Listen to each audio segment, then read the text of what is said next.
अस्सलाम वालेकुम viewers, lifestyle with शम्मा में आप सबका वेलकम। इसी उम्मीद के साथ कि आप सब खुश होंगे। अल्लाह पाक के फजल करम से हम भी खुश हैं, ठीक ठाक हैं, हैप्पी लाइफ गुजर रही है। अल्लाह पाक से दुआ है कि अल्लाह पाक आप सबको भी ऐसे ही खुश रखे, आबाद रखे, यहाँ भी रहें, खुश रहें, अपनों के साथ खुशियाँ बांटा करें। तो व्यूवर्स, आज हम देसी माहौल में जो है ना बिरयानी बनाएंगे और करेले गोश्त सालन है साथ। और आज हम सब रल मिल के जो है ना वो कुकिंग कर रहे हैं। ये बिरयानी का जो है प्याज ब्राउन हो रहा है और पास में जो है हमने आज करेले गोश्त बनाने हैं। तो आज की जो कुकिंग है वो बहुत ज़्यादा स्पेशल। छत पे आए हुए हैं, कज़न के घर गए हुए थे। हमारी क्यूट सी कज़न जो है ना, हम उनके पास गए हुए थे बिहाड़ी, अपने भैया के पास। और वहाँ पे जाके हमने उनकी छत पे बड़े देसी से माहौल में, मेरी फरमाइश पे जो है ना देसी माहौल में आज हमने यहाँ कुकिंग की है। अदरवाइज़ तो वो नीचे गैस पे करते हैं, लेकिन मेरी फरमाइश पे जो है ना आज हम छत पे आए हैं और यहाँ पे हम कुकिंग कर रहे हैं। तो लेट्स गो, आप भी इंजॉय करें हमारी बातें और हमारे जो है कुकिंग के स्टाइल। आज हम सब मिलकर कुकिंग करें। क्या कर रही हो? लूडो खेल रही हो? लूडो खेल रही हूँ।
फुल ब्राउन नहीं करना सी थोड़ा कि चिट्टे काले काले होए न प्याज दे ते इस उसके अंदर छोड़ जाके फिर करना चाहिए।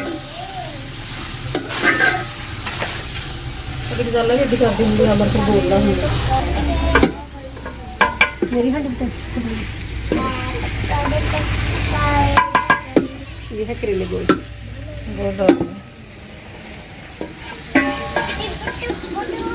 मिठा ने कदों आना सी ना कदों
जाने साडे ते घर च बाबा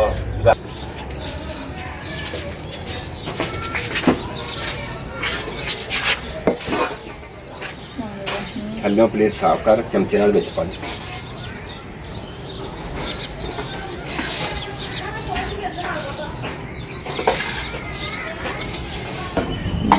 मेरी तो शादी है।